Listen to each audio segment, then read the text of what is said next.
In the first 12 hours after your single meal, your body is running on glucose. Every time you eat carbohydrates, your digestive system breaks them down into glucose, which enters your bloodstream. Your pancreas releases insulin to shuttle that glucose into your cells for energy. Any excess glucose gets stored as glycogen in your liver and muscles. When you eat one meal a day, you spend most of that 12-hour window in a normal post-meal state, gradually using up your circulating glucose and glycogen stores. That part is fine. That's how humans have always eaten between meals. But at around the 12 to 14 hour mark, something changes. Your glycogen stores run low, your insulin levels drop, and your body is forced to switch fuel sources. That's when you enter ketosis, a metabolic state where your liver starts converting fatty acids into ketone bodies to feed your brain. Proponents of one meal a day call this the magic zone. Mental clarity, stable energy, no hunger pangs. And for some people, that is genuinely true. Ketones are an efficient fuel for the brain, and the absence of constant insulin spikes can reduce inflammation and improve metabolic flexibility. However, your body is also breaking down its own muscle tissue to make glucose for the cells that cannot run on ketones. Red blood cells, parts of your kidneys, and certain brain regions require glucose. If you are not eating enough protein in that single meal to compensate for the muscle breakdown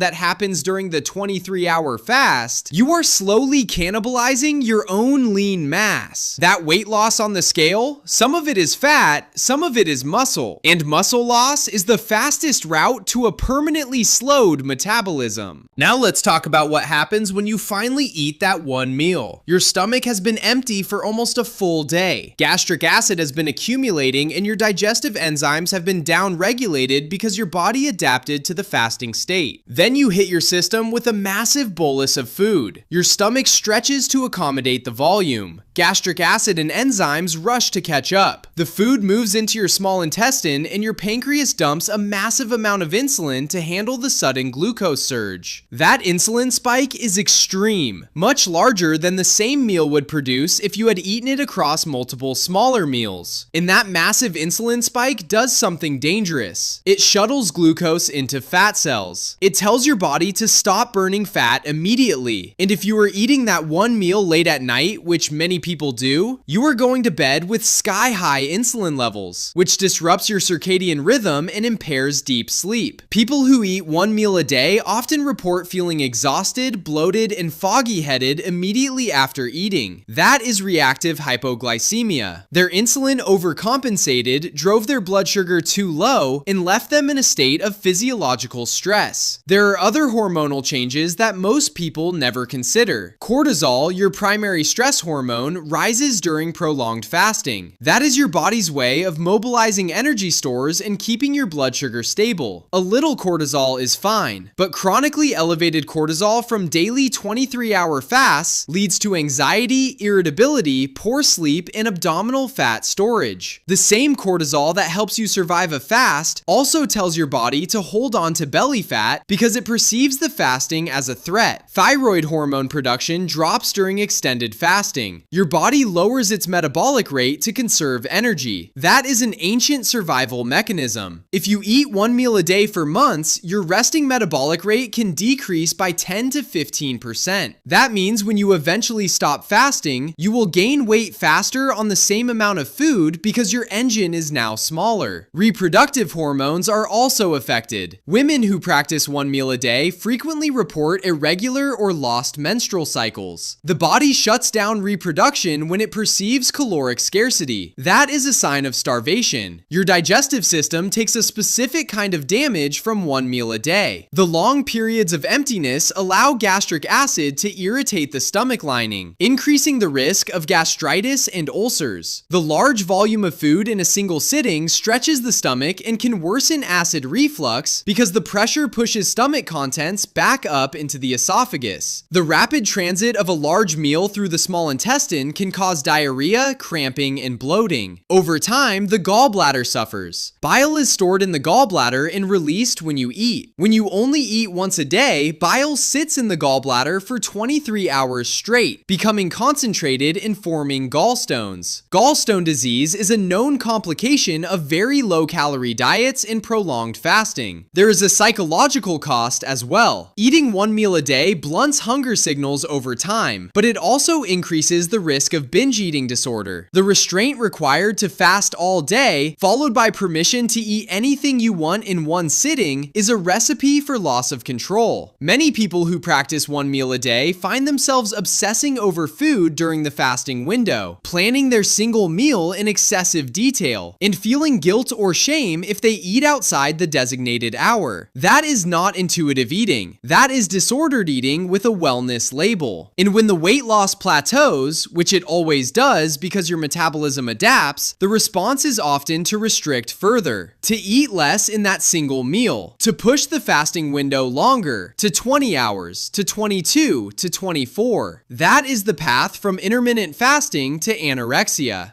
Let's be clear about what eating one meal a day is actually doing to your body. It is forcing a daily cycle of glucose depletion, ketosis, muscle breakdown, cortisol elevation, thyroid suppression, insulin spikes, and digestive stress. Some people tolerate it well. Young men with high muscle mass, stable hormones, and no history of eating disorders can sometimes eat one meal a day for years without obvious problems. But for most people, especially women, people with blood sugar issues, people with a history of anxiety or depression, and people over 40, eating one meal a day is not metabolic optimization. It is chronic stress on every system in your body. The research on intermittent fasting is clear that the benefits come from the fasting period, not from the number of meals. You get the cellular repair, the insulin sensitivity, and the inflammation reduction from a 14 or 16-hour fast. You do not need to push it to 23 hours. You do not need to eat all your food in one sitting. Eating 2 or 3 meals within an 8 to 10 hour window gives you the same metabolic benefits without the muscle loss, without the cortisol spike, without the gallstones, and without the slow descent into disordered eating. One meal a day is not a hack. It is a stress test, and your body is passing it only by slowly breaking itself down.